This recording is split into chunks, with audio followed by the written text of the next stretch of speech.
Boa noite, pessoal. Bem-vindos ao Terceiro Anel e ao nono episódio de Um Café no Terceiro Anel. Esta noite viajamos assim até a capital do país para conhecermos então a pessoa que me inspirou a criar o meu canal. Se queres saber daquilo que eu estou a falar, fica para ver este vídeo.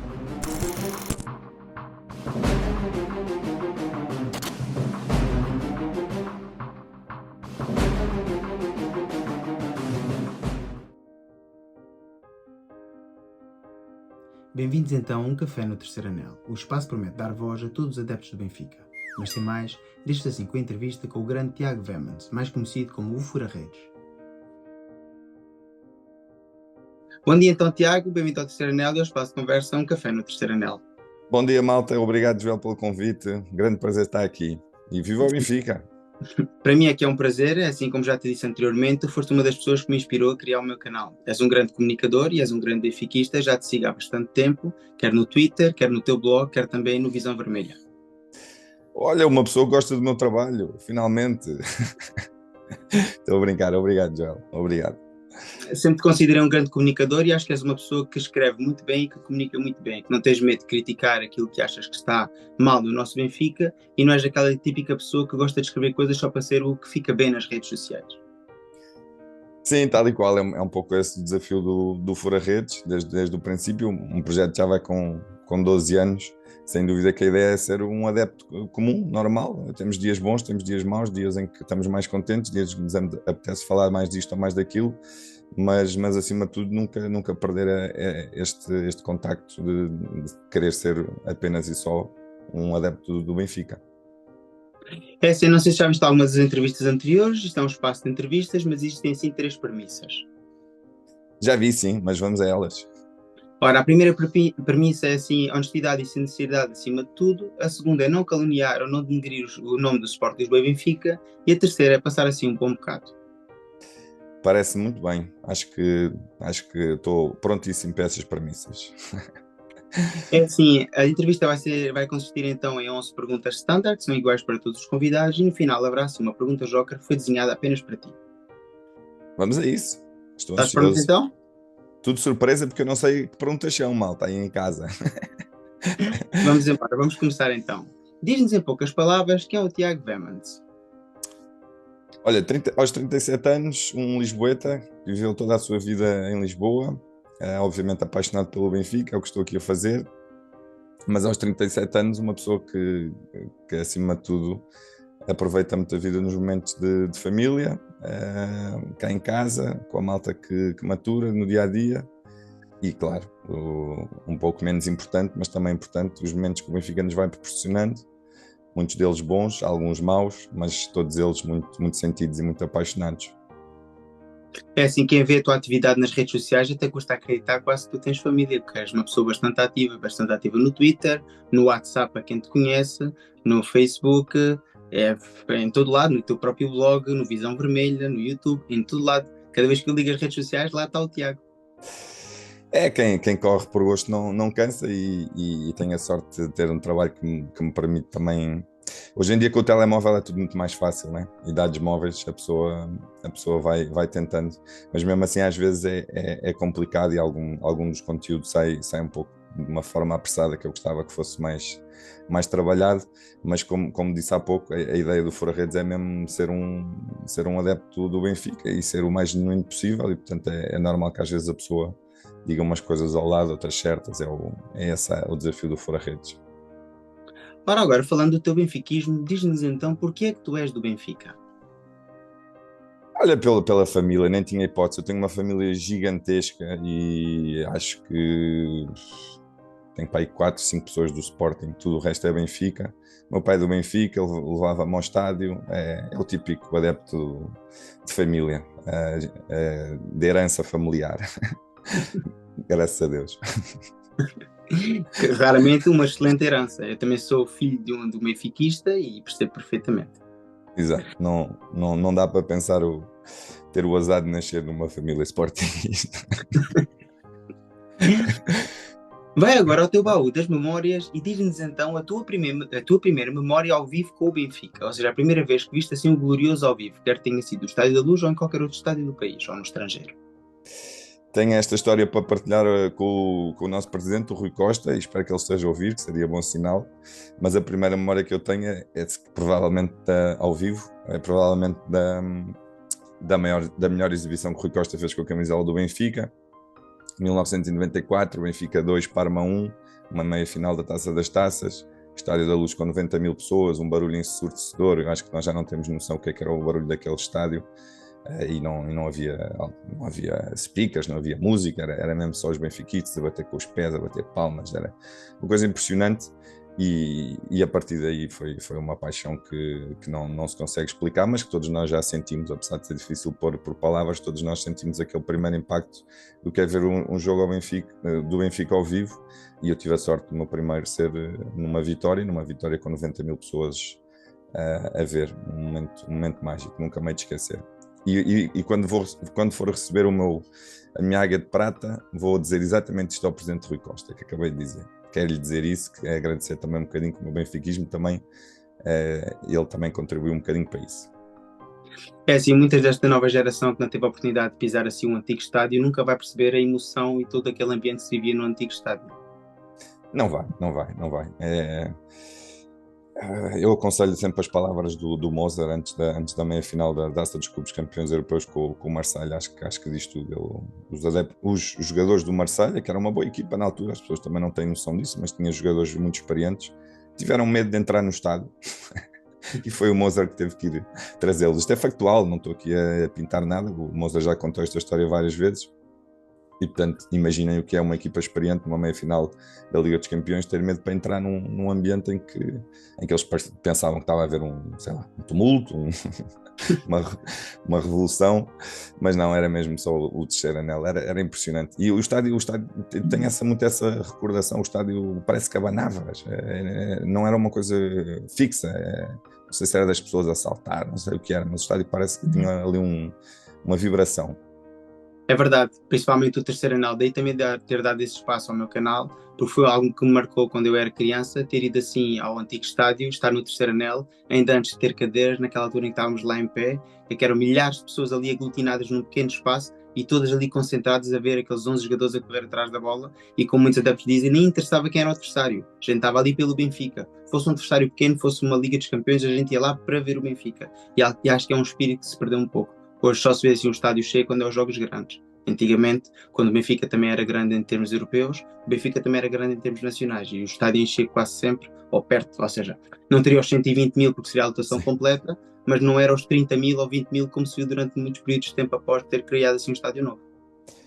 Sim, é isso que tu dizes, e eu guardo com muito carinho, porque acho que é uma parte muito importante que devemos passar às novas gerações. Eu e tu já estamos com alguns cabelos brancos, que era essa parte do apoio. Obviamente, essa parte é mítica, mas a parte da exigência. O terceiro anel não se contentava com pouco. Se o Benfica não tivesse a ganhar à meia hora, começava a haver assobios e os jogadores sabiam que aquilo não era o Benfica. E, portanto, essa parte também acho que se perdeu um bocadinho. Os sócios do Benfica, acima de tudo, eram muito exigentes, porque a equipa tinha que ganhar. O Benfica não entrava em campo para disputar o jogo, o Benfica entrava em campo para ganhar.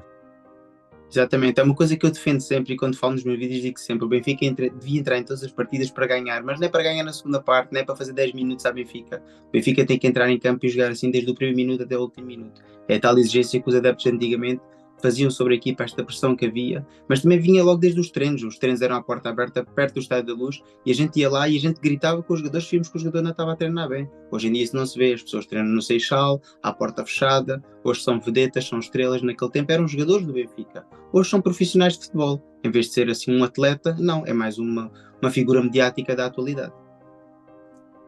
Disseste tudo, tenho pouco a acrescentar, é exatamente isso. Tenho muita pena, até porque noutros plantéis do Benfica, noutras modalidades, no setor feminino, vemos exatamente o oposto, ainda um contacto muito grande com os adeptos, e não acredito que os jogadores que fazem parte desses plantéis atuais do Benfica e jogadoras sintam que isso é prejudicial. Portanto, só neste momento há a barreira que se criou à volta da equipa A do futebol masculino do Benfica. É para mim uma coisa que não faz muito sentido no Sport Lisboa e Benfica. Não, para mim também não faz. Diz-nos agora então, na tua opinião, o que só tu é que saberás, qual foi a tua melhor memória com o Sport Lisboa e Benfica? Tenha sido ao vivo, tenha sido em casa, ou qual foi aquele momento que tu olhas para trás em todos estes anos de benfiquismo e relembras assim como aquela memória de mais carinho, de mais alegria, de mais emoção? Ui, até me arrepiei, isso é extremamente difícil. Felizmente, felizmente o Benfica nasceu para ganhar e o nosso destino claramente é o de vencer e o Benfica já me deu tantas alegrias, tendo que escolher e não e esquecendo aqui memórias tão boas, o gol do Luizão ao Sporting em 2005, no Estádio da Luz, o primeiro título que eu festejei como adulto.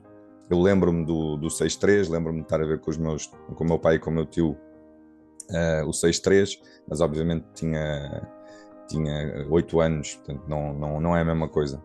O primeiro título que festejei com o Benfica, esse gol do Luizão, até a forma como foi marcado, já perto do fim, a explosão que foi,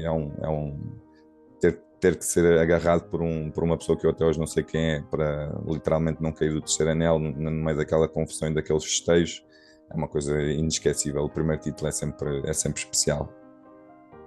Sabes que eu faço muitas vezes esta pergunta nesta entrevista e depois quando acaba a entrevista penso para mim, se eu tivesse que escolher o melhor momento relativamente ao Sport Lisboa e Benfica de mim próprio seria bastante difícil, porque é como tu dizes, pessoas que já têm algumas gerações de benfiquismo assim a bordo, têm momentos tão impactantes como o 4-4 com o Leverkusen, o 6-3 com o Sporting, depois o gol do Luizão, a vitória no Bessa, vitórias sobre o Porto, a supertaça contra o Sporting. Há tantos momentos bons na história recente do benfiquismo, é que muitas pessoas dizem que o Benfica era a preto e branco. Não é, o Benfica já tem muitas grandes vitórias, grandes momentos a cores. Sim, sem dúvida. Isso é um dos pontos-chave do Fura-Redes que eu sempre quis, porque acho que o nosso rival do Norte, o Futebol Clube do Porto, conseguiu dominar muito a comunicação social e criar umas narrativas à volta da herança europeia e do ADN Champions, que parece que só o Porto é que tem em Portugal. Não é verdade, o Benfica é o clube mais bem sucedido na maior prova da UEFA e na maior prova europeia, top 10 em quase todas as estatísticas, mais nenhum clube português sequer se assemelha e portanto claramente a importância de termos essa noção que o Benfica sem dúvida que tivemos uma geração que tem que ser sempre lembrada, especial, com 5 finais europeias, 5 finais da Taça dos Clubes Campeões Europeus. Essa geração tem que ser lembrada porque fez muito pelo Benfica e merece.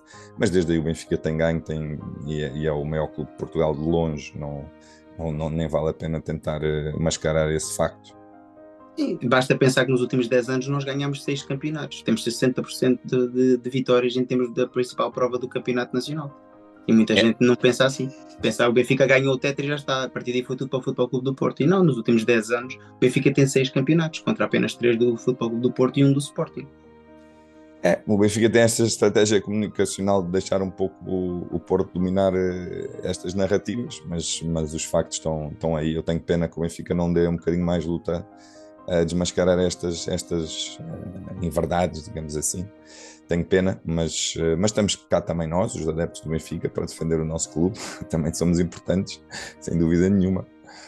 Tu falas em estratégia, às vezes penso que há ausência de estratégia. Acho que existe assim uma ausência de estratégia no departamento de comunicação do Benfica. Acho que é mais por aí.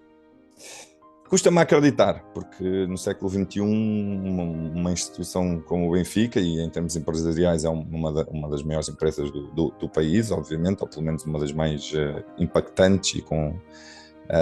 custa-me acreditar que não haja. Eu acho que o Benfica chegou um pouco à conclusão que não consegue nem quer vencer o Porto está-me a faltar a palavra que não seja um pouco escanto lá para casa.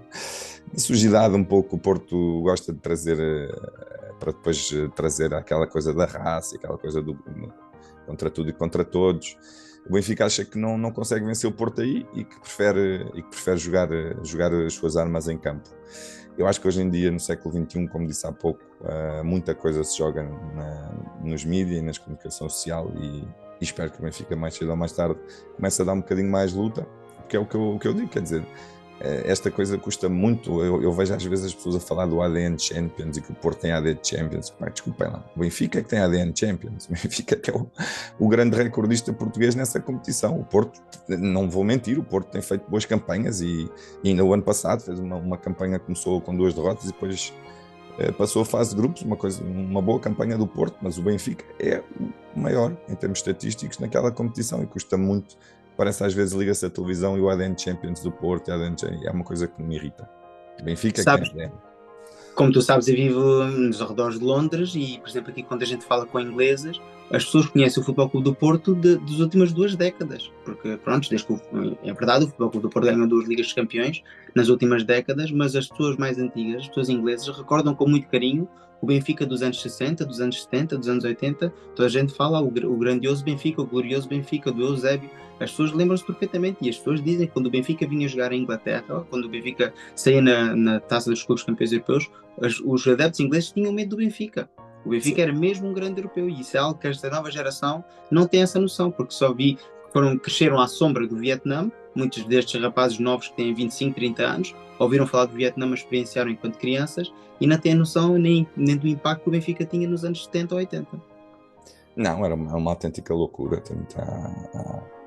O Benfica era um pouco os Beatles daquela altura em termos do futebol, era uma autêntica loucura. Mas custa-me um pouco realmente.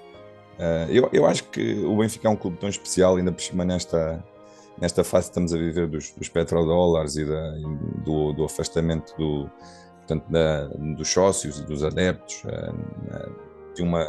de uma entidade que passou a ser quase um Estado, de um clube que passou quase a ser um Estado, como PSGs e Cities, e o Benfica não é nada disso. O Benfica é um clube tão especial. O Benfica é um clube que qualquer vídeo que se partilhe de um ambiente do Estádio da Luz, qualquer coisa assim do sentimento benfiquista, imediatamente vai para todas as páginas grandes do futebol. As pessoas adoram, as pessoas metem like, as pessoas identificam-se com aquilo, as pessoas criam aquilo para o clube deles, e o Benfica tem muito que vender numa fase, numa era de futebol em que praticamente os clubes estão a querer dinheiro e muito menos a proximidade com o Benfica. O Benfica tem que mostrar que essa força é muito importante e é o caminho, se calhar, para voltarmos um bocadinho ao futebol raiz e que apaixonava as pessoas. E o Benfica tem claramente algo especial para dar nesta era de futebol, que eu acho que era importante vender um bocadinho mais. E não deixar só as coisas seguirem o seu caminho normal nas redes sociais e nos jornais, essas coisas. Concordo plenamente contigo. Agora, depois temos falar deste bocadinho sobre paixão e emoção relativa ao nosso Benfica. Quero que penses também e voltes assim ao teu baú das memórias e relembres qual foi o momento mais triste que tens assim associado ao Sport Lisboa e Benfica. Quer tenha sido ele desportivo ou extra-desportivo, mas qual foi aquele momento em que tu te sentiste mais triste por causa do Benfica? Isso é a morte do nosso Mickey Fair. Não, é muito complicado ainda hoje lembrar aqueles momentos. O Benfica não é nada suposto de ser uma coisa daquelas, uma tragédia daquelas. É sem dúvida esse momento. Foi a maior derrota do Sport Lisboa e Benfica, foi aquela noite em Guimarães, sem Eu dúvida.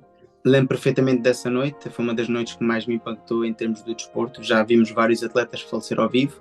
Tive a infelicidade de, no dia 1 de maio de 1994, ver o Ayrton Senna, não ao vivo, não estava no circuito, mas estava a ver o Grande Prémio de Fórmula 1 e foi bastante impactante.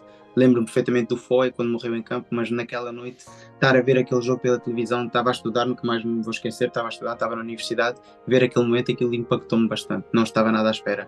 O Mickey era uma pessoa tão nova, tão cheia de vida, um atleta, tu nunca esperas que um atleta aquilo possa acontecer assim de repente, e foi horrível. Foi horrível.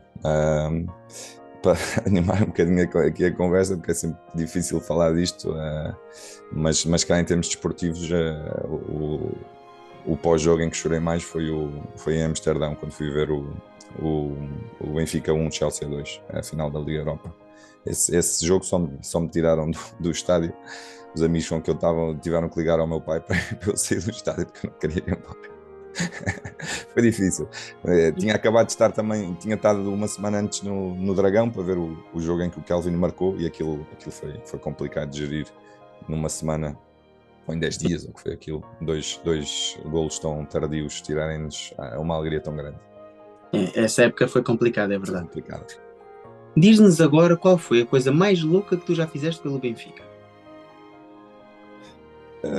Muitas coisas. A pessoa às vezes nem tem muita noção e também é bom às vezes partilhar um bocadinho a nossa paixão do Benfica com pessoas que não vivam tanto o futebol para depois nós encontrarmos um bocadinho o chão e não exagerarmos tanto, mas eu acho que eu já não tenho ideia das horas, mas eu tive bem mais de 20 horas para conseguir um bilhete, e à chuva, né?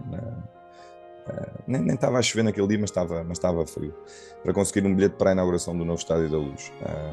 As bilheteiras na altura funcionavam pessimamente, um bilhete quase demorava 10 minutos cada bilhete a ser emitido, e foram bem mais de 20 horas que eu tive ao relento para conseguir o bilhete, que depois consegui, mas essa noite ficou-me marcada porque realmente foram muitas horas, e as pessoas também já não têm noção do que é estar no Estádio da Luz a dormir para conseguir um bilhete. É engraçado quando tu falas em bilheteiras. Eu sou do tempo de ir ver o futebol ao estádio quando era pequenino com o meu pai, e eu vivo no concelho de Vila Real de Santo António, e lá temos o Lusitano de Vila Real de Santo António, que também é uma filial do Benfica, e eu lembro perfeitamente o que é estar em pé à espera daquelas pequeninas bilheteiras, assim que só vês um Exato. buraquinho na parede e um senhor lá dentro, e que só via, pronto, era pequenino, via o meu pai passar as notas e depois entregava um bilhete e quase nem via a pessoa, só via a voz. Eu achava aquilo muito curioso, vinham bilhetes de um buraco na parede. Esta nova geração não tem noção o que é, porque hoje em dia tu compras um bilhete na internet, vê um código QR para o telemóvel, chegas lá, passas o telemóvel, entras no estádio, não tem nada a ver com aquele bilhete de papel, guardar o bilhete de papel, ter uma parede em casa com os bilhetinhos todos, que íamos ver os jogos, era algo, era mágico, era completamente diferente. Sem dúvida, outros tempos, mas deixam alguma saudade.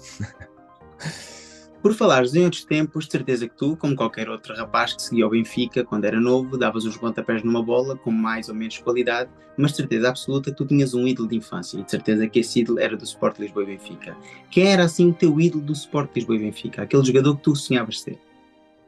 O primeiro foi o Isaías, o homem do pontapé canhão. O primeiro foi o Isaías, lembro-me muito bem, aquilo era com cada madeirada. E eu sempre joguei a ponta de lança, ou guarda-redes, mas poucas vezes, ou ponta de lança. Foi sempre, portanto, tinha alguma, obviamente, tinha algum brilho para ver os jogadores mais avançados, e eram os jogadores que eu sempre gostava, e aquilo era impressionante. Ele tinha realmente um pontapé, mandava umas 7 por jogo, as outras 6 iam para o terceiro anel, mas a que entrava na baliza parecia que furava as redes, era uma coisa impressionante. É sem dúvida o Isaías. Depois a seguir, uma menção também para o João Vieira Pinto, obviamente. Era naquela altura que eu comecei a ver, 93, 94, 95, era o menino de ouro. Mas Isaías e João Vieira Pinto. Eu, quando era pequeno, depois via os jogos do Benfica na televisão, e lembro perfeitamente a primeira vez que o Isaías ao vivo foi no estádio do Farense. E lembro perfeitamente o Isaías dar um pontapé de fora da área, mas a bola infelizmente não apanhou assim em direção da baliza, e havia uma antiga casinha por cima do topo sul do estádio do Farense, lá em cima, mesmo em cima da bancada, e vejo a bola passar ao lado da casinha, e pensei, como é que é possível que alguém dá um pontapé numa bola e sai do estádio? Era uma coisa incrível, a força do pontapé do Isaías, porque temos de ter a noção que aquilo eram bolas antigas da Select, não tem nada a ver com estas bolas. Era um dia de chuva, que estava chovendo imenso em Faro, e uma bola daquelas pesadas, estamos a falar de 3 ou 4 quilos, e pontapear uma bola daquelas, fazê-la sair do estádio em Faro.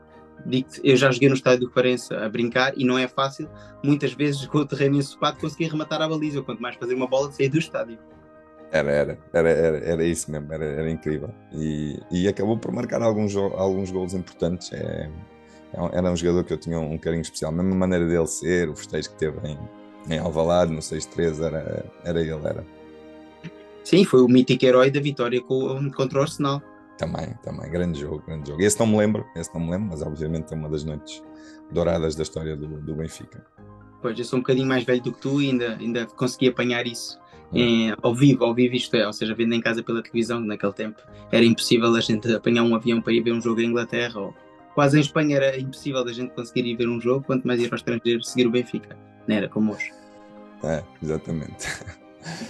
Diz-nos então, qual foi o jogador que te deu mais pena ver sair do Benfica? Tenha sido ele porque acabou a carreira, porque foi vendido, porque foi empurrado a sair do clube. De todos aqueles jogadores que tu gostaste ao longo de todos estes anos que segues o Benfica, qual foi aquele jogador que te deu assim mais pena ver sair do clube? Essa é a pergunta mais difícil até agora. eu sou aquele adepto que ainda não se habituou a este fim da história, digamos assim, que do Benfica ser o trampolim para a Europa de jovens jogadores. Eu acho que o Benfica tem que esta coisa dos nossos jovens jogadores de classe mundial só jogarem 6 meses, um ano no Benfica, para mim é uma coisa que me dá muita pena, porque eu acho que é impossível ganhar assim, pelo menos ganhar continuadamente. Entendo, obviamente, que os jogadores não vão fazer carreiras de 15 anos, não é isso que eu estou a dizer, não estou nessa utopia dos jogadores agora fazerem as carreiras como o Eusébio e o Coluna fizeram, não é isso que eu estou a dizer. Estou a dizer que há um intermédio entre fazer 6 meses e fazer 15 anos. Acho que há um intermédio aí, podemos fazer 2 anos, podemos fazer 3 anos, preparar o substituto, deixar o miúdo crescer. É uma coisa que me dá muita pena.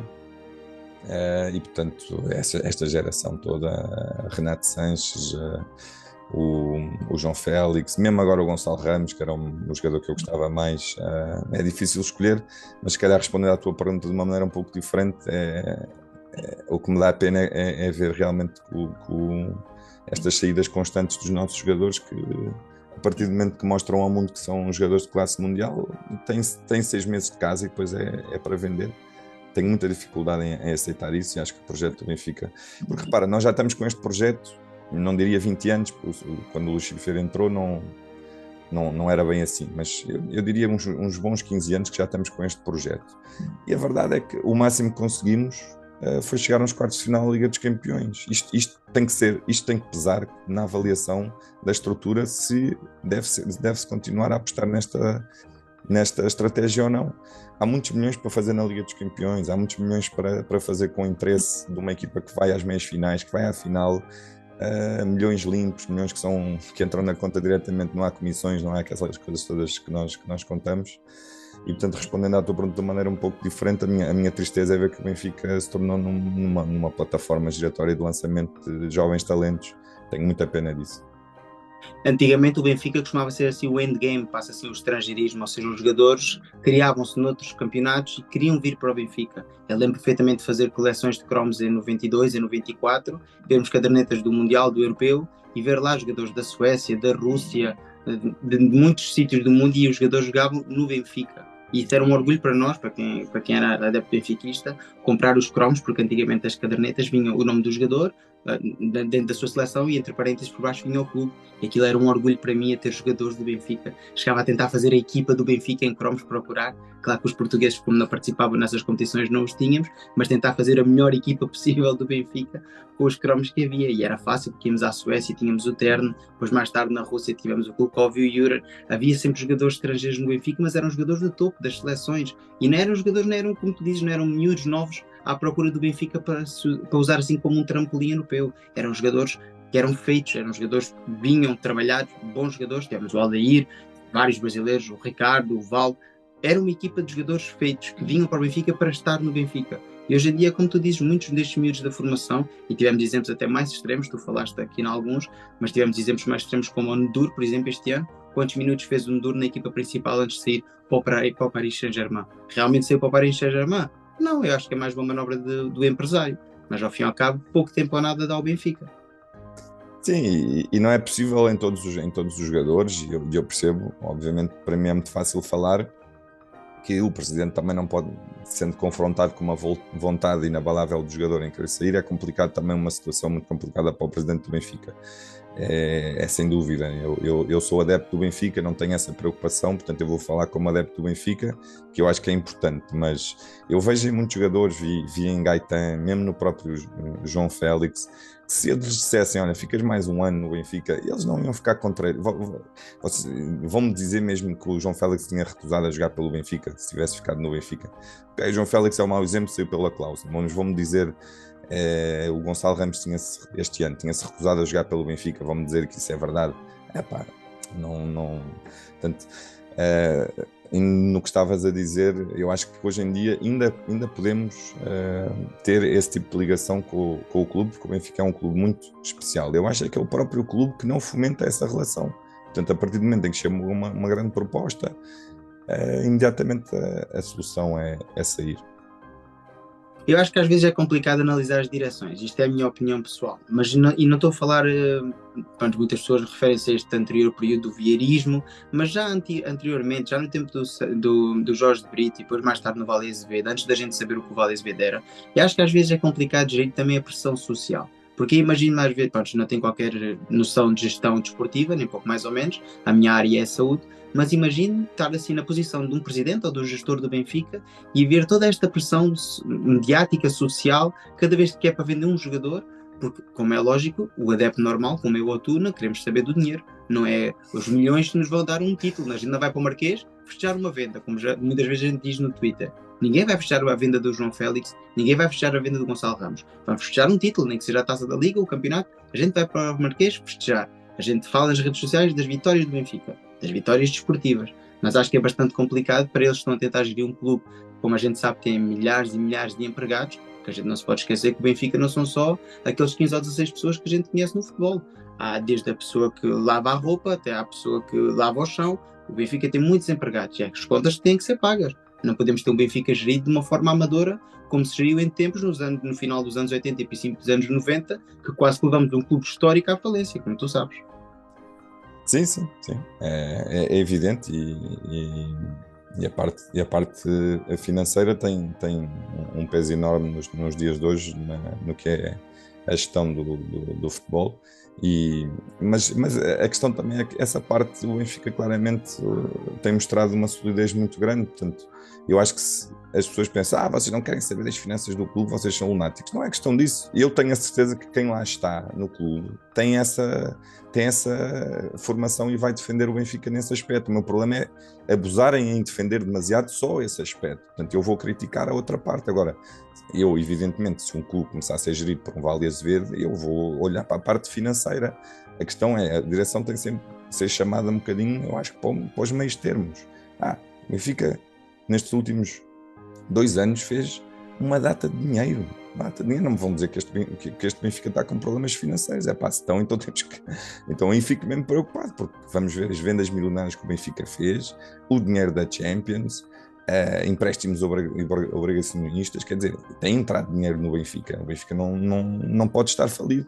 E, portanto, havendo essa pressão de termos, obviamente, ter sempre resultados vencedores, mas sabendo que o clube está bem defendido e bem estruturado em termos financeiros, a nossa preocupação tem que ser chamar um bocadinho também o Benfica à razão que, se calhar vendeu o Gonçalo por 80 milhões ou 65 milhões é muito bom, mas olha, agora já perdemos com o Boa Vista, se calhar com o Gonçalo em campo não tínhamos perdido.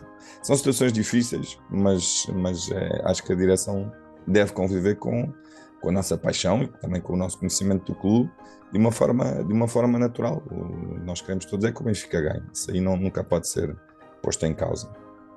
Sim, isso concordo contigo. Eu acho que este presidente é talvez o presidente, desde que eu acompanho o Benfica, que melhor percebe a pressão, porque já foi jogador e foi jogador de elite, não apenas jogou no Benfica, não. O Rui Costa foi um jogador de elite em 2 períodos, no primeiro período e depois no seu regresso. E acho que sempre soube viver bem com a pressão dentro do Benfica, nunca foi um jogador que teve alguns problemas na primeira fase, quando fez um bocado um forcing para sair, mas é normal, era jovem, queria sair.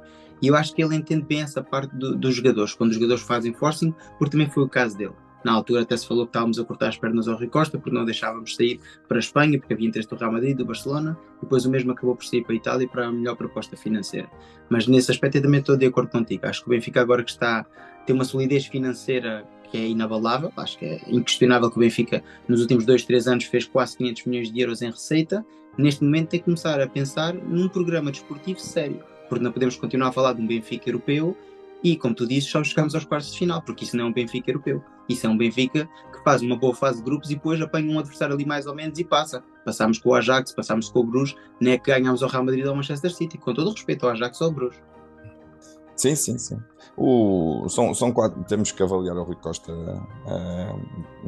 quando ele acabar este mandato. Até agora há alguns sinais positivos, outros menos positivos, mas sem dúvida eu ouvi isto num podcast, agora não lembro qual, mas eu acho que não há ninguém mais preparado, nenhum benfiquista mais preparado para estar à frente do futebol do Benfica do que o Rui Costa. Quer dizer, a carreira dele fala por ele, o conhecimento de futebol fala por ele, o benfiquismo dele fala por ele. Portanto, eu não quero mais à frente do futebol. O Rui Costa claramente é a pessoa indicada. Em relação ao clube, não é só futebol, não é? Depois temos algumas vertentes, teremos que ver isso, mas gosto muito desta frase que eu ouvi num outro podcast, que é: dos 6 milhões de benfiquistas, provavelmente o Rui Costa é a pessoa mais preparada para estar à frente do futebol do Benfica. Isso é inquestionável.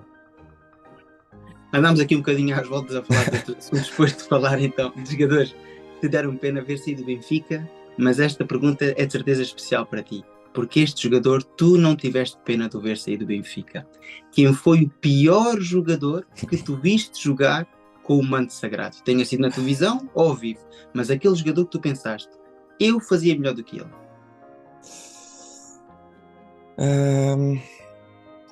O Roberto é uma escolha fácil, porque eu acho que no Vietnã tivemos jogadores péssimos, e se calhar tecnicamente pior que o Roberto, o guarda-redes espanhol, mas o Roberto custou algum dinheiro, vinha alguma expectativa, e depois realmente aquilo foi uma barracada todo o tamanho. Portanto, é difícil lembrar-me dos nomes daquelas lendas, digamos assim, do Vietnã, porque realmente é um período muito, muito especial, negativamente, da história do Benfica, e claramente o Benfica contratava ao calhas. Por isso a minha resposta é Roberto. Acho que para o investimento que foi feito e a expectativa que havia, foi realmente uma temporada penosa, e quando chegou ao fim a passagem dele no Benfica, fiquei bastante contente. É assim, agora nestes adeptos mais jovens lembrar-se com certeza do Roberto, e estes mais jovens não se lembram do período que foi o Vietnã, onde tivemos jogadores que realmente era difícil compreender como é que chegavam assim ao Benfica, mas muitos deles até tiveram azar. Por exemplo, eu lembro do Roberto quando assina para o Benfica, que vem do Atlético de Madrid, era um guarda-redes que tinha algum futuro, tinha alguma craveira, era um jogador já contrastado em Espanha, e inclusive quando sai do Benfica acabou por ser eleito várias vezes MVP da partida em Espanha no período seguinte, quando acabou por voltar ao Campeonato Espanhol. Ou seja, aí acho que aqui, ali juntou-se ali uma mistura de inaptidão do próprio jogador, porque não vamos mentir, o Roberto tinha falhas técnicas graves, com talvez uma falta de adaptação, sei lá, um nervosismo, porque o Atlético de Madrid é um grande, mas que não é a mesma coisa que jogar no Benfica. Como falámos há pouco, a pressão que existe sobre os jogadores do Benfica após um falho não é a mesma que existe no Atlético de Madrid, até porque o adepto espanhol não é tão fervoroso. Estamos a falar do Atlético de Madrid como é o do Benfica. Estamos a falar de um clube mais cosmopolita, digamos assim, e que não há tanta esta paixão, esta emoção pelo futebol dos seus adeptos. As pessoas vão mais ao estádio como um evento social. A camisola pesa muito, temos vários exemplos, e sem dúvida que o Roberto é um desses exemplos, que a camisola do Benfica pesa muito. É o típico guarda-redes de equipa pequena que vai brilhar quando lhe fizerem 40 remates à baliza, mas depois, quando tem que fazer só 2 defesas por jogo, está distraído e depois acontece o que acontece. Lembras-te de um lance caricato com o Roberto, que a bola bate na trave, depois bate na trave, ele fica a olhar e a bola cai e o avançado mete o gol. Ele estava literalmente distraído. Não estava no jogo, simplesmente não estava ali. É fantástico como é que um guarda-redes profissional desse género, com essas falhas técnicas, consegue chegar a um clube tão grande como o Benfica. Mas enfim. Ora, falando agora do nosso clube, dá-nos assim a tua opinião do momento atual do Sport Lisboa e Benfica. E quando estou a falar do Sport Lisboa e Benfica, gosto de frisar, não é só a equipa de futebol, mas sim todo o conjunto, o clube, que é um clube eclético, e o Benfica, como tu disseste bem anteriormente, não é só o futebol. O Benfica é modalidades, o Benfica é uma instituição social também.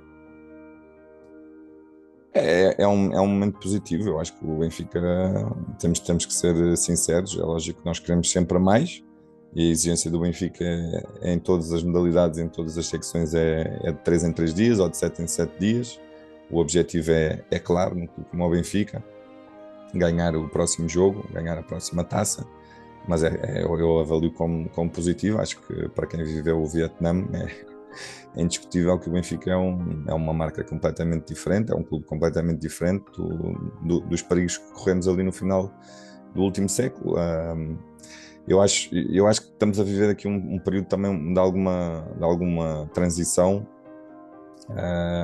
em que há realmente uma elite de clubes que quer fazer do futebol europeu e eu acho que isso vai também se ver em algumas outras modalidades, uma espécie de uma NFL europeia, em que a entrada é feita por convite e não por mérito desportivo, e obviamente o mercado português é pequeno e o Benfica corre o risco de nem o Benfica deve fazer parte num mecanismo destes, mas obviamente ficando de fora corre alguns riscos de não conseguir manter as equipas ao nível que tem tido.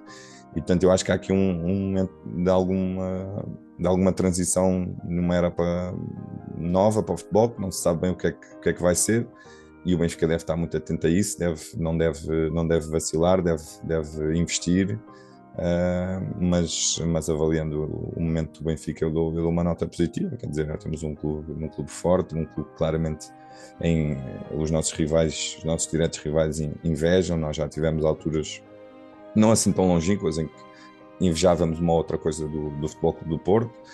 Houve também antes ali na década de 40 em que o Sporting estava muito bem, mas claramente neste momento em todas as modalidades, onde o Benfica entra, é claramente o alvo vai bater e o clube mais preparado e o crónico candidato a ganhar tudo, até um bocadinho mais do que os nossos eternos rivais. Portanto, eu dou uma nota positiva neste momento. Eu acho que o Benfica tem que voltar a fazer valer assim o seu estatuto de grande clube português e de grande clube europeu. Como tu falaste, quando tu começas a falar destas novas competições, como por exemplo se falou da Superliga, o Benfica tem que deixar de esperar de ser o convidado e começar a ser um dos principais clubes a movimentar o que daí vier, porque a gente não sabe, mas claramente vemos a tendência que o futebol europeu está a mudar.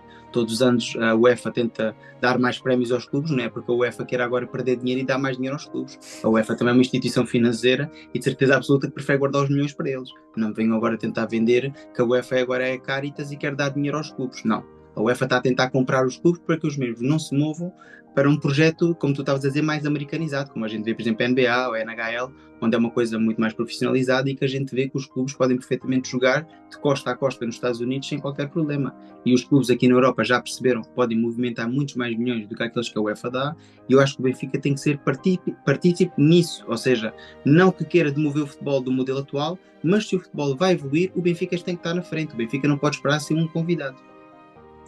Sim, sem dúvida. E o Benfica tem uma herança importante nesse aspecto, porque acho que as pessoas, tu já falaste isso um pouco há bocado, as pessoas não têm noção do que é que foi o Benfica naquela década de 60 e assim temos de ter noção que a Taça dos Clubes Campeões Europeus foi uma ideia de franceses, e quem convive com franceses sabe que são um povo muito, muito elitista, e portanto muito provavelmente se não fosse o Benfica aquilo tinha se tornado um bocado uma Superliga Europeia, mas o Benfica veio mostrar ao mundo inteiro que o futebol era um desporto popular, que todos podiam ganhar, que eram 11 contra 11.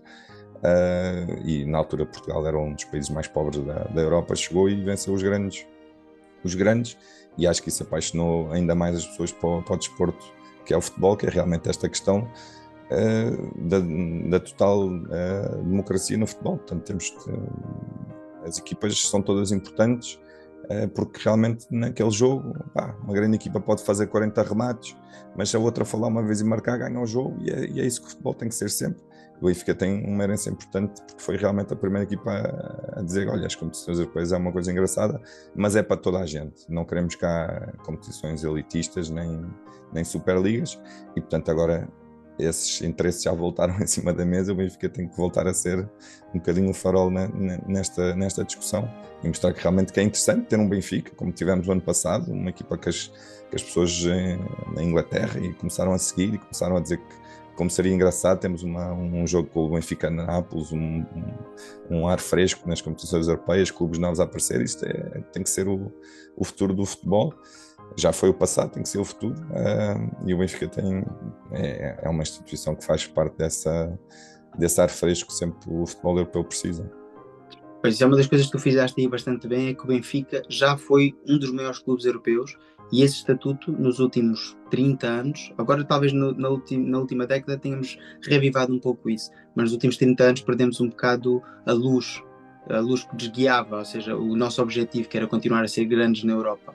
E acho que, mas o futebol europeu em si todo perdeu, porque a gente vê históricos, tu falaste há pouco no Marselha, mas temos, por exemplo, o caso do Milão, que foi gigante nos anos 90, que infelizmente nos ganhou a final de 1990, como todos sabem, mas clubes como o Milão, como o Marselha, até como o próprio Benfica, perdeu alguma chama europeia e estamos a dar sim espaço à gerência do futebol europeu, a clubes sem qualquer história, que até há bem pouco tempo nem sequer ganhavam no seu próprio país, como é o Paris Saint-Germain ou o Manchester City, com todo o respeito que eu tenho por todos os clubes na Europa, mas não podemos deixar um projeto de futebol europeu ser liderados por clubes sem história, só porque estão agora munidos de petrodólares, porque é um dinheiro sem fim que vem da Arábia, do Qatar, dos Emirados, e não pode ser. O futebol não pode ser gerido só como uma entidade económica, porque o futebol é um desporto, e é isso que muita gente se está a esquecer neste momento.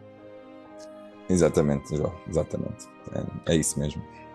Ora, quem não te conhece, tu vives em Lisboa, deixamos assim a última pergunta e vou-te pedir assim um cenário hipotético. Vamos imaginar, é um domingo de manhã, o Benfica jogou ontem, tu queres ir a espairecer e vais correr até ali junto ao Tejo, ali na zona de Belém, acabas de correr e estás ali a alongar e olhas ao teu lado e quem é que está a fazer exatamente a mesma coisa que tu? Manuel Rui Costa. Tens ali uma oportunidade de ouro, 5 minutos, estás sozinho com o presidente do Benfica. Qual era o conselho que davas a Manuel Rui Costa? Ui, 5 minutos claramente não iam, não iam chegar. Nós vivemos isto de uma maneira muito, muito apaixonada e eu acho que o Rui Costa tem noção disso. Não é o achar que fazemos melhor, não é o achar que sabemos mais, é uma paixão. É nós tentarmos dar tudo, um pouco como criar um filho. Nós temos noção que às vezes erramos e que não, aquele conselho foi errado, mas nós vamos querer, não é por isso que vamos deixar de aconselhar. Eu vejo o Benfica a perder um bocadinho a ligação com a sua massa adepta. E esta ideia que o Luís Chico Vieira trouxe, que foi aceito pelos sócios, atenção, não é que o Luís Chico Vieira tenha decidido as coisas também de uma forma totalmente ditatorial, mas esta ideia um pouco de passar os sócios do Benfica para clientes do Benfica. Eu acho que este conceito não tem nada a ver com o Benfica. O Benfica tem uma quantidade de adeptos impressionante, gente com uma qualidade individual, com qualidade profissional, qualidade administrativa em todos os aspectos. Temos das melhores pessoas de Portugal e da Europa que estão dispostas a ajudar o Benfica de graça, e eu acho que isto tem que ser aproveitado. Eu vejo o Benfica muito fechado na sua própria direção, num estilo muito presidencialista de governar o Benfica, que nunca foi, a história do Benfica nunca foi essa. Os presidentes do Benfica até eram um pouco mais os mecenas que tapavam buracos, mas não tinham tanta questão de o Benfica vai por aqui, vai por ali. Obviamente contratavam jogadores e treinadores, isso é sério, mas os adeptos do Benfica estavam envolvidos no dia-a-dia do Benfica de uma forma muito, muito importante, e eu vejo isto a perder-se. Claro que não sou um lunático, não tenho noção que estamos no século XXI e que as coisas hoje em dia são feitas de maneira diferente, mas eu tenho pena de ver o Benfica afastado das pessoas que podem ajudar também o Benfica em vários aspectos, que são super profissionais, estão dispostas a ajudar o Benfica, e essas pessoas são, às vezes, muitas vezes são tratadas de forma até com repulsa pelo próprio clube, e eu não aceito isso. Não, seria claramente o que e acho que o Rui Costa tem alguma preocupação com isso, tem-se visto, mas não pode ser só a questão de tirar fotografias e estar próximo nos jogos. Tem que ser abrir o clube no seu dia-a-dia, nas várias decisões que têm que ser tomadas. Não é tornar o Benfica num clube ingovernável, não é isso, mas, por exemplo, pode-se ter um conselho consultivo da direção, com pessoas de várias áreas do benfiquismo, com várias competências profissionais. Pode-se fazer tanta coisa. Nunca será o objetivo das pessoas que pensam um bocadinho mais como eu, tornar o Benfica ingovernável, mas o Benfica presencialista não é o ADN do Benfica, nunca foi. O Benfica é o clube do povo. Temos tanta gente que pode ajudar o Benfica, e eu vejo um enorme afastamento da direção dos adeptos na gestão do Benfica do dia-a-dia. Seria por aí. Uma das coisas que eu noto é, assim, para mim é inegável a minha paixão pelo Benfica, e que eu, para mim, só vejo Benfica, não consigo imaginar como é que se é de outro clube em Portugal. Porque a nossa realidade é sermos portugueses e é apoiar um clube nacional. Mas eu, olhando para as redes sociais, para o YouTube, para o Facebook, para o Twitter, vês que é muito mais fácil ser adepto, por exemplo, do Sporting ou do Porto, no sentido que são muito mais unidos. E acho que é essa a grande dificuldade do adepto benfiquista e da pessoa que chega um dia a fazer parte da direção do Benfica. Nós somos um grupo de adeptos muito grande, há quem diga que somos mais de 6 milhões, há quem diga até que somos muito mais espalhados por esse mundo, mas a questão é, não somos coesos, não somos unidos, não remamos todos para o mesmo lado. E temos, por exemplo, o exemplo, o Benfica perde agora, imagina, como o Gol perdeu ontem com o Boa Vista, e o que é que acontece? Há logo uma grande facção de adeptos que quer mover tudo e todos, treinador para a rua, jogador para a rua, isto na presta. Depois temos aqueles mais conservadores, depois temos o intermédio, mas a questão é que não somos unidos. A gente vê, por exemplo, no Twitter as batalhas que criamos connosco próprios. Nós estamos a criticar-nos uns aos outros, os próprios adeptos. Tu não és benfiquista, eu sou mais benfiquista que tu. Não há pessoas mais benfiquistas que outras, digo sempre isso. Há diferentes maneiras de viver o Benfica, mas não há ninguém que seja mais benfiquista que outro. Ninguém é mais benfiquista que o Rui Costa, nem o Rui Costa é mais benfiquista do que eu ou tu. A questão é, vivemos o Benfica de maneira diferente, mas não somos um clube unido em termos de associativismo, não somos. Quando há assembleias, a gente bem vê o número de pessoas que vai às assembleias. É ridículo para um clube da dimensão do Benfica. Quando chega a fases importantes de decidir coisas, como tu estavas a dizer, depois chegas às assembleias e vão meia dúzia de gatos pingados. Não enche um pavilhão muitas vezes. Sim, sim, mas aí é muito também a forma como as coisas são organizadas, mas eu percebo o que estás a dizer. É evidentemente que o Benfica é um caldeirão de emoções e eu acho que vai ser sempre, e lidamos muito mal com a derrota, mas eu não quero lidar bem com a derrota, nunca, mas sem dúvida nenhuma que o Benfica lida muito mal com a derrota. É a herança que nós temos daqueles monstros todos que nos deram um Benfica mundialmente competente, e é evidente que para a direção e mesmo para os jogadores, por exemplo, é complicado lidar com certas críticas, mas eu acho que no fundo, depois de um desabafo, os benfiquistas são capazes de voltar ao mais importante, e com certeza que, por exemplo, como estamos agora a falar, no próximo sábado, no próximo jogo que o Benfica vai ser um apoio enorme para a equipa, mas a exigência e o espírito de ganhar tem que estar sempre presente, e acho que a direção percebe isso, desde que as coisas não, como estás a dizer, não passem para a questão pessoal, que é sempre ridículo em qualquer situação. Eu acho que faz tudo parte deste clube que é o Benfica. É assim, já terminámos então as 11 perguntas standards e agora chegamos à altura da pergunta joker, ou seja, a pergunta que eu desenhei assim para ti. É assim, quem não te conhece, és uma pessoa humilde, mas uma pessoa bastante trabalhadora e, na minha opinião, és um dos grandes das redes sociais do Benfica. Tens mais de 50 mil seguidores no Twitter, fazes parte do projeto Visão Vermelha, que eu acompanho assiduamente, onde já tem mais de 12 mil subscritores, tens o teu blog que é aclamado pela crítica benfiquista, és uma pessoa bastante bem vista em termos das redes sociais do Benfica. Considerarias ter assim uma posição, por exemplo, de Community Manager no Benfica, visto que é assim uma posição que, na minha opinião, está assim descuidada e abandonada? Não, sinceramente não. Acho que as pessoas identificam-se com a minha página, eu acho, exatamente por verem um adepto como elas, não alguém com intenções, com a pessoa que vive o benfiquismo da mesma forma que elas, e eu não consigo. Eu ontem estive no Bessa, como na quarta estive em Aveiro. O que eu gosto é de seguir o Benfica, de ser adepto do Benfica. Acho que é um papel tão importante como qualquer outro no Benfica, que tem mesmo os deveres, e tem alguns deveres, tem algumas responsabilidades. Sem dúvida que uma delas é essa exigência que já falámos tanto nesta conversa, mas não tenho qualquer aspiração, porque o que eu gosto mesmo no Benfica é de viver, de estar com as pessoas, de ir ao jogo, de ver a bola rolar. Apaixona-me sempre a ver aquelas camisolas atrás da bola. É evidente que a vida dá muitas voltas, mas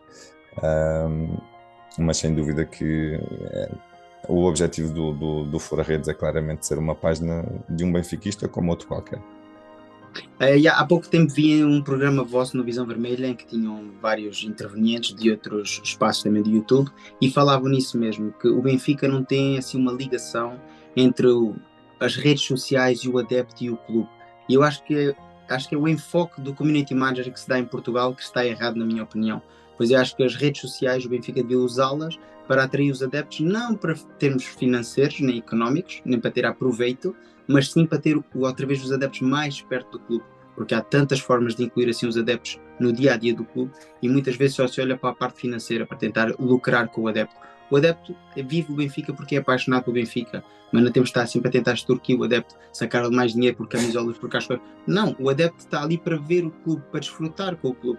E acho que é isso que falta neste momento ao nosso Benfica.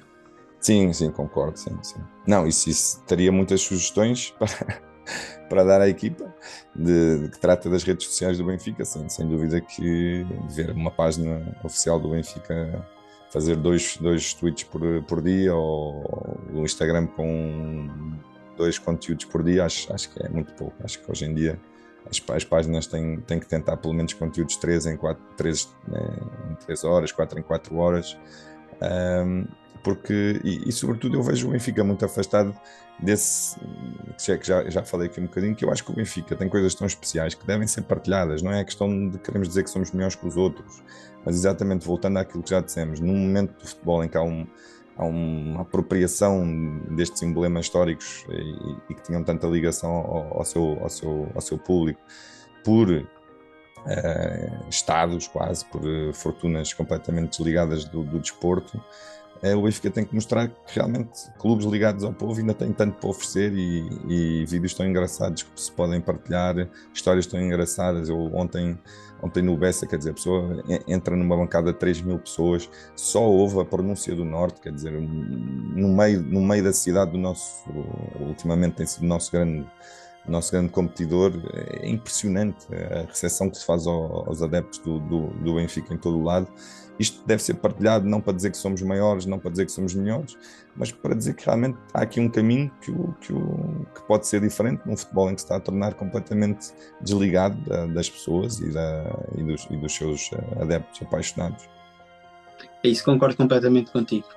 Desde pequeno que sempre aprendi que era ser benfiquista pela voz do meu pai e sempre segui a história do Benfica, mas é engraçado que pouco ou nada aprendi do Benfica, da história do Benfica, pelo Benfica. Acabou por ser por enciclopédias, por jornais, hoje em dia nas redes sociais, mas não é como tu dizes, as redes sociais do Benfica. E acabo por aprender por programas que vocês fazem no dia a dia, conteúdos, publicitam entrevistas que fazem com pessoas, análises históricas que fazem do Benfica, documentários que existem de vários youtubers, de vários canais que são externos ao Benfica e não consigo entender como é que não se promove mais a nossa história. Não é tentar promover a nossa marca, não estamos a falar de um fator económico, estamos a falar da história gloriosa que temos e muitas vezes estes novos adeptos do Benfica, crianças com 14, 15 anos, que não sabem o que é que o Benfica foi porque infelizmente não puderam viver, mas podiam saber a história do Benfica. E isso acho que era bastante bom, que daqui para a frente o Benfica começasse a olhar para as redes sociais, porque hoje em dia é o que movimenta massas, é as redes sociais, já não é tanto o material analógico nem os jornais, é mais é o Twitter, é o Facebook, é o Instagram, é o Kik, é o YouTube, é o que seja, mas estas crianças de hoje em dia, toda a gente, como tu falaste, tem um telefone na mão, toda a gente consegue se ligar ao Benfica a toda hora e poder ver material antigo, coisas que enaltecem a história do nosso clube.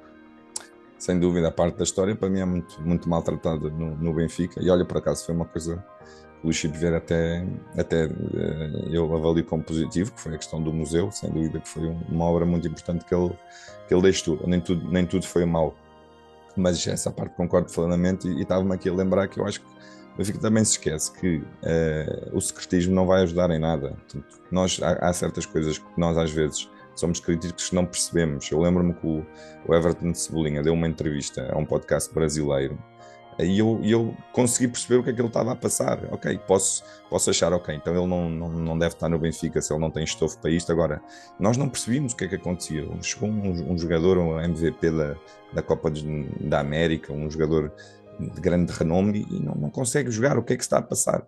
E ouvir aquela conversa, eu consegui me pôr no lugar do jogador e se calhar no próximo jogo, em vez de assobiar o Everton de Cebolinha, já aguarda a coisa mais para mim, porque percebo o que é que ele está a passar. Estas coisas, o secretismo não vai ajudar em nada. O Benfica não tem nada a ganhar com secretismo e tentar esconder as coisas, porque os benfiquistas vão lá estar sempre a espreitar. Isto é o eterno seguidismo que os benfiquistas têm ao seu clube e aos seus jogadores, e portanto é realmente acho que é um aspecto que o Rui Costa terá que mudar ou não, mas na minha opinião, é sem dúvida um ponto importante a melhorar. Concordo contigo plenamente. Olha, Tiago, estamos quase a chegar ao fim, mas antes de despedir, queria pedir então um favor. Queria que me nomeasses assim uma pessoa do teu universo pessoal, um benfiquista como é lógico, que tu achasses que ele tivesse gosto e que eu tivesse gosto de ser assim entrevistado neste espaço. Já entrevistaste o Tiago Sueco, do Visão? Não. Ele. Gosto muito dele. Vou então endereçar o convite ao Tiago, que já tinha endereçado um convite em tempos para beber uma cerveja em Milão, e infelizmente, embora estivéssemos separados por cerca de 40 a 50 metros, porque depois pude ver pelas fotografias que estávamos a partilhar nas redes sociais, infelizmente não nos conseguimos encontrar. E acabámos por estar exatamente no mesmo sector, porque a gente pode ver pelas fotografias que íamos partilhar, estávamos exatamente no mesmo setor, mas como é lógico, quem já viu um Benfica Away, principalmente na Europa ou no norte do país, onde há, como tu falaste, grande movimentação de massa de adeptos benfiquistas, são milhares de cabeças, e encontrar uma pessoa específica nesse momento é quase impossível. Mas se quiseres sair um bocadinho do Visão Vermelha, também aconselho, acho que a conversa seria muito boa com o Tiago Godinho do Falar Benfica, acho que ele é impecável. Gosto muito Também de Falar Benfica. Dar assim o convite ao Tiago Godinho, também sigo o Falar Benfica e acho que é um bonito projeto. Olha, ainda antes de despedir, quero relembrar às pessoas, sigam então o Fura Redes no seu blog, aconselho todas as pessoas benfiquistas a passar por lá e ler, de certeza que tal e qual como eu, vão ficar assim cativadas pela sua escrita. Aconselho também a seguir todo o seu benfiquismo no Twitter, pois é uma pessoa das pessoas mais ativas que eu conheço em relação ao Benfica no Twitter, e por isso é que também tem este afã de seguidores, porque acho que tudo aquilo que tu dizes é merecido de se ouvir. E acho que o Visão Vermelha, como já disse várias vezes aqui no meu canal, é um dos programas que sigo assiduamente, e acho que é um dos programas que vale a pena. Todas as pessoas que são benfiquistas, pelo menos passem lá, espreitem o vosso trabalho, vejam, depois gostem, ficam, não gostam, não ficam, mas pelo menos dêem a oportunidade destes novos benfiquistas mostrarem sim tudo aquilo que é o Benfica, porque assim, debater o Benfica não tem problema nenhum. Criticar o Benfica, desde que seja de forma construtiva, também não tem problema nenhum. Olha, muito obrigado pela conversa, gostei imenso, acho que foi uma conversa muito interessante e muito sentida, gostei muito de estar aqui contigo, e esta coisa dos podcasts e das páginas é um bichinho que entra, as pessoas aconselho sinceramente a verem o trabalho aqui do Terceiro Anel e seguirem as páginas do Joel, acho que tem muito a ganhar. É como eu digo, é um bichinho que vai entrando, a pessoa começa a seguir este, começa a seguir aquele, depois vê que também há este e às tantas a pessoa já não passa sem estas pessoas que nos ajudam também a igualar aqui um bocadinho o nosso benfiquismo e a ver que não somos maluquinhos da cabeça e que as outras pessoas são tal e qual como nós. Aconselho sem dúvida a seguir o trabalho do João. Obrigado então, Tiago. Olha, foi um prazer ter-te aqui. Quero-te agradecer uma vez mais por toda a tua disponibilidade e amabilidade de teres passado aqui no canal. Uma boa noite para ti e viva o Sport Lisboa e Benfica. Muito obrigado. Viva o Benfica. Chegamos assim então ao final do 9º episódio de Um Café no Terceiro Anel. E tal e qual como eu disse na intro, é o espaço que promete dar voz a todos os adeptos do Benfica. E tu, benfiquista, se queres ter assim a tua voz vista neste canal, deixa aqui em baixo o teu nome e o teu contacto e eu prometo entrar em contacto contigo. É assim, está feito então o vídeo. Espero que tenham gostado. Se for o caso, dá o like, comenta, partilha, subscreve. Se por acaso tiveres X, segue-me no X e ajuda a crescer o canal. Fiquem bem e até o próximo vídeo. Viva o Benfica!